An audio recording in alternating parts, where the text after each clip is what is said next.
மடங்கு எல்லா ஜனங்களையும் திருப்பி திருப்பி திருப்பி திருப்பி கொடுத்துட்டான். இப்போ இந்த மாற்றம் அவன் இயேசுவை சந்திக்காம இருந்திருந்தான்னா இந்த மாற்றம் அவனுக்கு வந்திருக்குமா? வந்திருக்காரு. பழையபடி அவன் எப்படிதான் இருந்திருப்பான் சொல்லுங்க?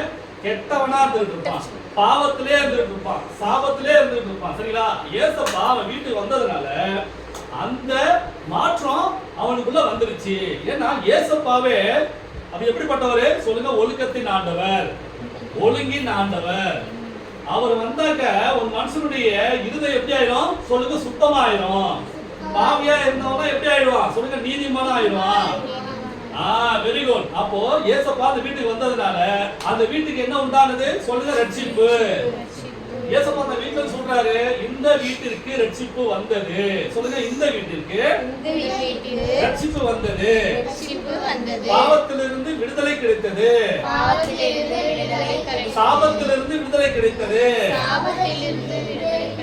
நரகத்திலிருந்து விடுதலை கிடைத்தது. புரியுதுல? அப்ப சகை வீட்டுக்கு இயேசுவா வந்ததுனால சகையுடைய மனசு மாறிடுச்சு, சகையுடைய உள்ளம் மாறிடுச்சு. அந்த வீட்டுல இருக்கிற எல்லா கெட்ட காரியங்கள் எல்லாம் அகன்று போயிடுச்சு. அந்த வீட்டுக்குள்ள இப்ப என்னதான் இருக்குது சொல்லுங்க? ரட்சிப்பு. இயேசப்பாவுடைய ஆசீர்வாதம் தான் சகை வீட்டுல இருந்தது. சரிங்களா? அப்போ இயேசப்பா யாருக்காக அந்த ஊருக்கே போனாரா? சகையுக்கு. சகையை பார்க்கறதுக்கு தான் போனாரு, சகைவை சந்திக்கிறதுக்கு தான் போறாரு, சகைவை மாற்றுவதற்காக தான் இயேசப்பா அந்த ஊருக்கே போறாரு. எந்த ஊருக்கு சொன்னேன் சொல்லுங்க? எரிகோ. ஏன்னா சகையுவ இயேசப்பா தம் பக்கம் இழுத்துட்டான்னு வச்சுங்களேன். அப்ப அவன் மூலமா எத்தனை இன்கம் டாக்ஸ் ஆபீசர் எல்லாம் இருக்கிறாங்க, நிறைய பேர் இருக்காங்களா அவங்க கீழே. அப்போ அவங்களும் எப்படிப்பட்டவங்க தான் இருந்தாங்க? கெட்டவங்க தான் இருந்தாங்க. அப்போ சகையை ஒருத்தன் இயேசுவா பிள்ளையா மாறிட்டான், அவனுக்கு கீழே உள்ளவங்க எப்படிப்பட்டவங்க மாறுவாங்க? இயேசுவா பிள்ளையா மாறுவாங்க. அதனாலதான் இயேசப்பா யார தொட்டாங்க சொல்லுங்க? தலையா இருக்கிற ஒருத்தனை போய் தொட்டாரு.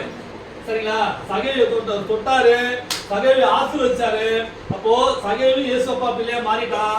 அப்போ சகையை இயேசுப்பா பிள்ளையா மாறினதுனால அவனுக்கு கீழே இருந்தவங்க அத்தனை பேரும் யாரா மாறிட்டாங்க சொல்லுங்க? இயேசுப்பா பிள்ளையா மாறிட்டாங்க. சொல்லுங்க, ஜோரா கேட்டுடுங்க. அப்போ இயேசுப்பா ஒரு வசனம் சொல்ற சொல்லுங்க? இந்த வீட்டிற்கு ரட்சிப்பு வந்தது, இவனோ ஆபிரகாமின் பிள்ளையா இருக்கிறானே. இழந்து போனதை தேடவும் ரட்சிக்கவுமே மனுஷகுமாரனாகிய இயேசு வந்திருக்கிறார். லூக்கா 19:10.